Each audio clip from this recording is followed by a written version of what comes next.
मेरा नाम डॉक्टर राधा विश्नोई है। अधिवक्ता हूँ मैं और रामड़ावास कला गांव की पूर्व सरपंच भी हूँ।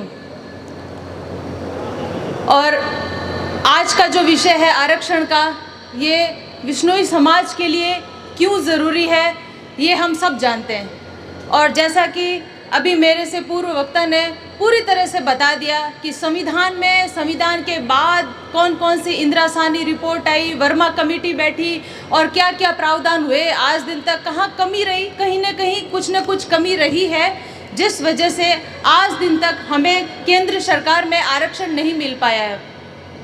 आरक्षण हमारे लिए ज़रूरी है। क्यों? सबसे पहली ज़रूरत आरक्षण की इसलिए है क्योंकि हमारे समाज का युवा पढ़ता है, आगे भी बढ़ता है और एक हौसला है, एक जुनून है, एक काबिलियत है, अपनी लाइफ में कुछ करने का एक मौका मिलता है जब किसी को, तो कर सकते हैं। और दूसरी तरफ से कुछ नेगेटिविटी भी है। आप सबको पता है, जब भी लिस्ट बनती है क्रिमिनल्स की तो कहीं ना कहीं विश्नोई समाज के लोगों का नाम ज़्यादा आता है, जो बहुत ही चिंता का विषय है, नहीं आना चाहिए। लेकिन जब बात आती है आरक्षण की, तमाम राजनीतिक पार्टियां, चाहे राज्य सरकार की हो चाहे केंद्र सरकार की हो, उसमें अपना प्रभुत्व कितना है। सबसे बड़ी बात है, हमारे नेता, हमारे एमएलए, एमपी, मिनिस्टर जो भी हैं, जिस राज्य में है, उन सब की नैतिक जिम्मेदारी है, नैतिक कर्तव्य है कि हमारे लिए आवाज़ उठाएं, हमारे लिए आगे बढ़ें।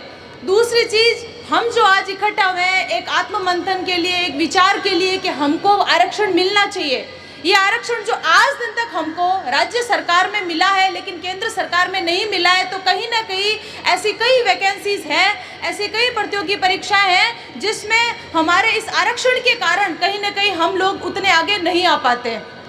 दूसरा विषय ये भी है कि आरक्षण का मुद्दा आया कैसे। संविधान जब बना, अंबेडकर साहब ने कहा था कि कुछ समाज के ऐसे वंचित लोग हैं, कुछ पिछड़े लोग हैं, कुछ ऐसी जातियां हैं जो अति पिछड़ी है या पिछड़ी है, तो उनको आगे बढ़ाने के लिए, उनको समाज के बराबर का दर्जा देने के लिए, एक समानता का अवसर देने के लिए रोजगार में और सभी जगह आरक्षण जरूरी है। आरक्षण रखा उस वक्त पर्टिकुलर कुछ जाति विशेष को रखा, SC ST को, माइनर को और इन सबको रखा।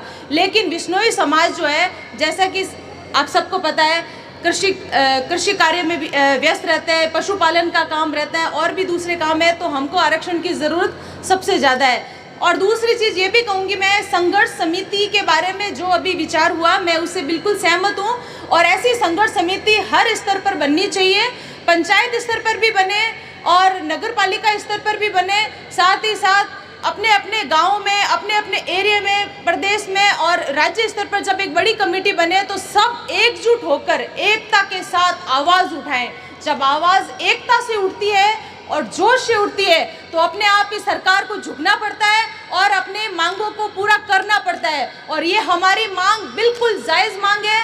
इस मांग के लिए हमें जितना भी संघर्ष करना पड़े हमें करना चाहिए और हम करेंगे। हम सब एक साथ एकजुट होकर इस अभियान में भाग लेंगे। जहाँ कहीं भी, जिस किसी स्तर पे जो भी प्रोग्राम होंगे, जहाँ जहाँ बात रखनी होगी, जहाँ जहाँ आना होगा, जहाँ जहाँ बुलंद तरीके से अपनी बात को पेश करना होगा, वह हम करेंगे। और रही बात वकीलों की संघर्ष समिति की, तो मैं उससे भी सहमत हूँ, मैं खुद वकील हूँ। मैं भी यही कहूँगी कि जहाँ जहाँ जिस जिले में जो एडवोकेट्स हैं, विश्नोई एडवोकेट्स, चाहे वो लेडीज़ हो चाहे जेंट्स हो, उनकी अलग एक कमेटी बने, वो भी अपना भाग ले उसमें। क्योंकि वकीलों के हित के बिना, वकीलों के योगदान के बिना कोई भी काम होना संभव नहीं है। क्योंकि वकील जब आगे बढ़ता है तो अपने आप ही जो है समाज को आगे ले जाता है।